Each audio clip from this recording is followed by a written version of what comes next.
if I'm on orientation and you doing this, when I get off, I know you're gonna be doing the same thing.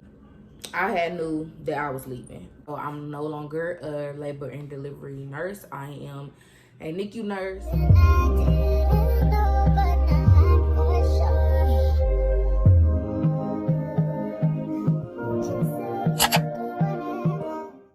What's up, guys? Welcome back to my channel. As you guys can tell by the title down below, I am going to be giving you guys the story time, or just telling you guys about why I quit my first nursing job, or not my first nursing job, but my first job as an RN.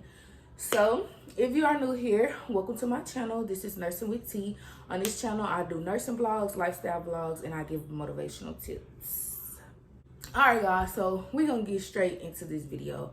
Before we get into it, go ahead and give it a big thumbs up for me. Comment some down below.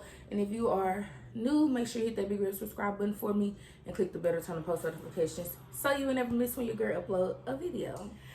So I'm about to spill the beans. I did give y'all a little update in my last video, so if you haven't checked that out, I'll put it right here on the screen. Make sure you check out that video. So as you guys all know, I do have a new job or whatever. Maybe not all of you guys, but if you watched my last video, you know that I say I have a new job. So my first job, fresh out of RN school, or when I became a registered nurse, I went straight into a specialty, which was labor and delivery, which a lot of you guys may know. If you are new, you may not know that, but if you watch some videos or some of my older videos, you'll see I did day in the life as a new grad labor and delivery nurse, etc. So I went there fresh out of school. I graduated nursing school in May.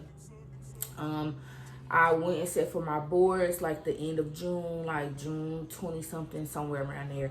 Passed on the first try, and then like the following week, I want to say like the first week of July, basically I started working at the hospital, or basically started like doing, you know, y'all know all the orientation tasks stuff. And then the following week after that, I started on my unit.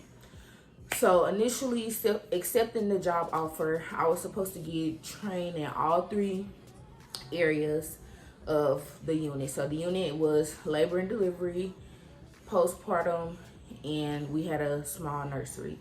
So initially, like in my interview or whatever, when she offered me the job and explained everything, I was supposed to be basically like cross-trained or whatever.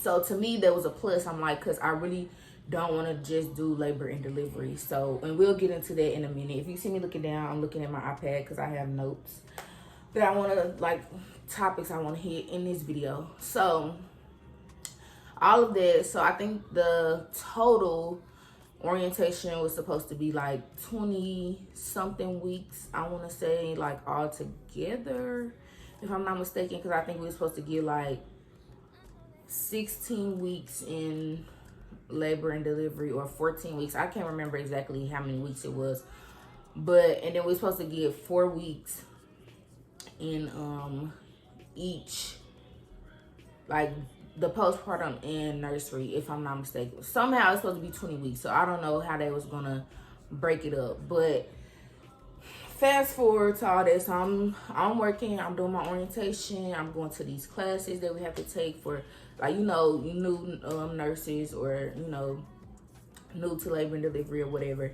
So we taking all these classes, learning how to, you know, do the things that we need to do, things that we need to look for, all the things that could possibly happen for while you were working in labor delivery, the stress moms, the baby going down, like just how to prepare for it, since we are new.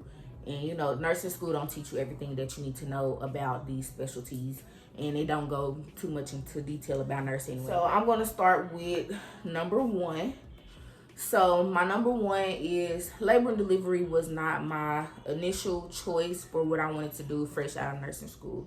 So if, as you guys know from the last video, or I don't know if I talked about it in any of my other videos, but my dream has been to work with kids. So I wanted to be in pediatrics. So I wanted to be at my local children's hospital, but it was really competitive to get in at this specific hospital when I graduated from nursing school.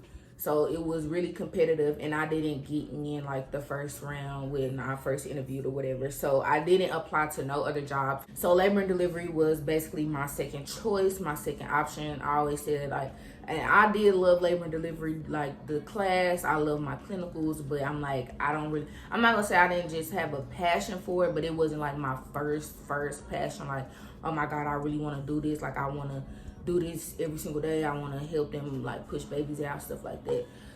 So going into the job, like I said, what she told me and the things, so I'm thinking like, okay, I will help with the laboring process, but I also get a chance to take care of the mom once they move over to postpartum. Like, once they get to the postpartum, I could take care of them and take care of the baby. But most of my time there, I didn't get to do that. I was just involved in the labor process. So like getting set up, I did do a lot of skills such as like starting out like IVs, I literally did an IV dang near every single day, drawing blood, different stuff like putting in catheters, all that type of stuff.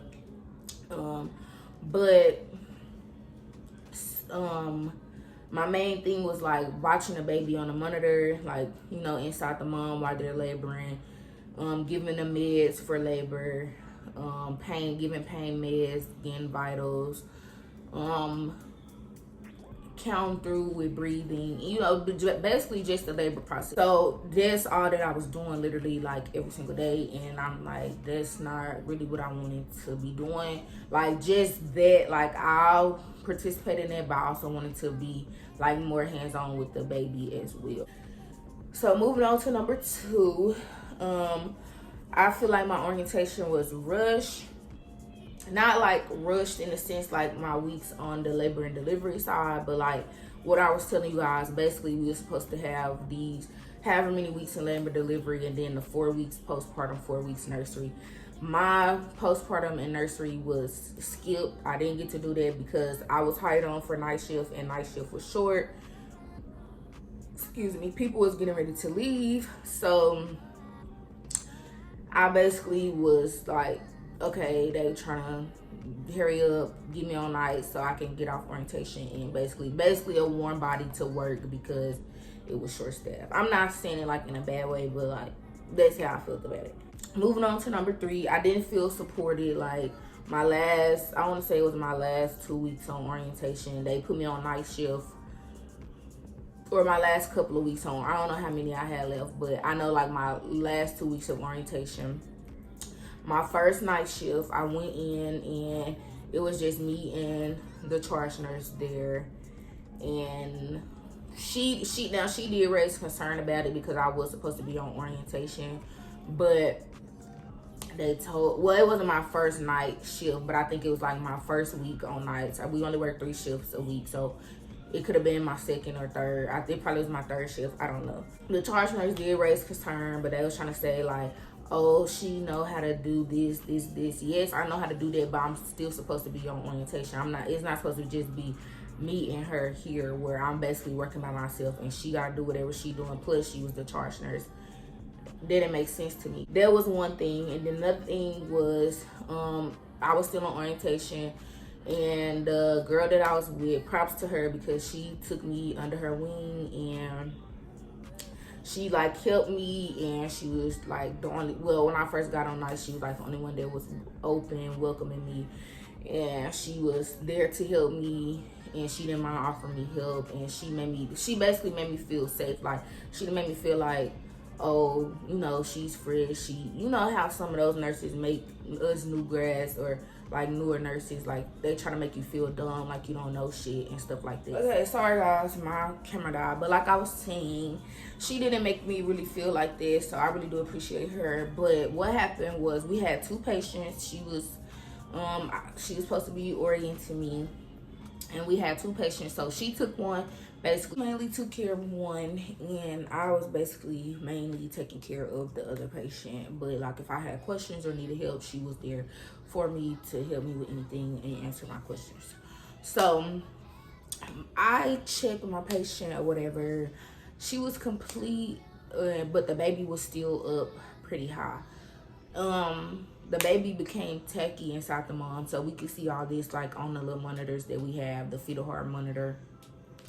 And so I waited for a little bit. I waited for a couple of minutes. The baby didn't return to baseline. So I asked my charge nurse, I said, the baby been techie for however long, and has it come down? Like, is this a concern or whatever? She told me, no, it's fine, blah, blah, blah.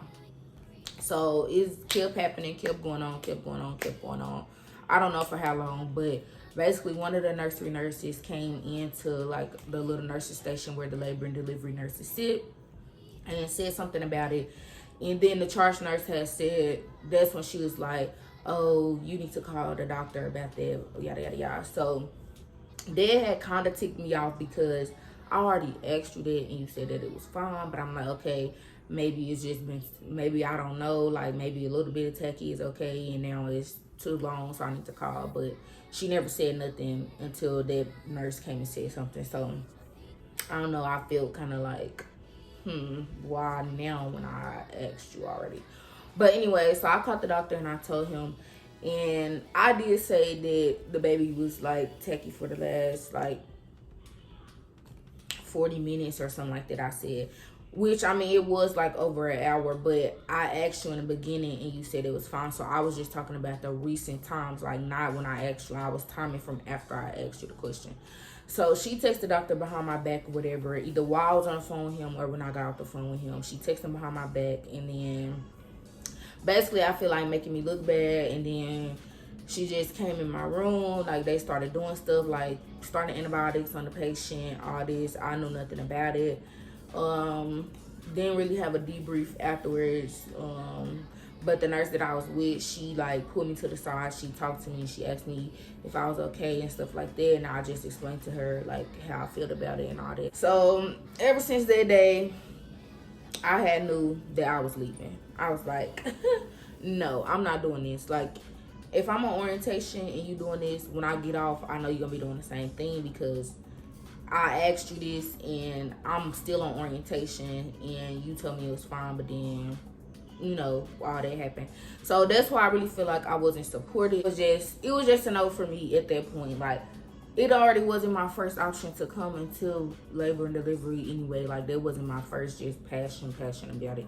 So then for stuff to be just like not going the correct way, orientation being cut short, things happening like my first couple of night shifts, like there's not corresponding short staff, which every hospital is short staff, but if I'm on orientation, I'm on orientation. I don't count in the staffing.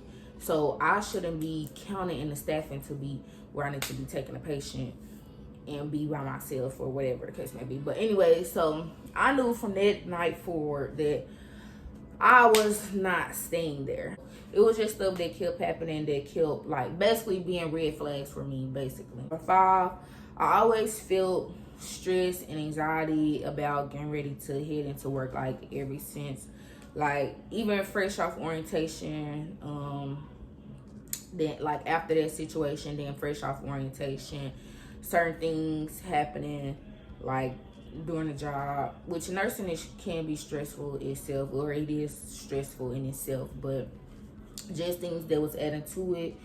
I dreaded going there every single day. Like, not every single day, but like most days I would dread going to work. I would like talk to him like, babe, I really don't want to go to work. Like, I'm not feeling this.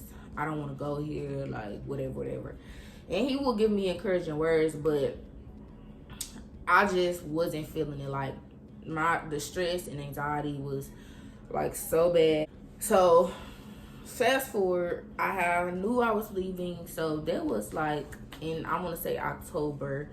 So after that, I was looking for jobs, and then I seen that my children's hospital was hiring.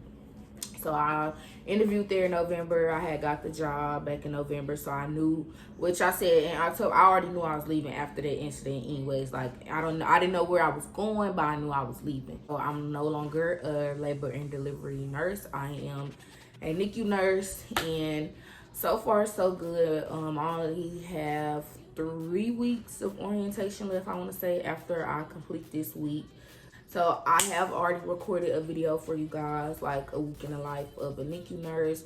You most likely will see that after this video though, because I wanted to give y'all this first, and then I will drop that video afterwards. That sums up this video, and hopefully I can get this video out to you guys this week. Hope you guys enjoyed it. Hopefully I wasn't rambling too much for you guys. Thank you guys for watching. Give it a big thumbs up, comment something down below, and if you are new and you watched all the way to the end, please hit that big red subscribe button for me, and don't forget to click that bell to turn on post notifications so you will never miss when I upload a video. But that's it, and I'm out. Peace.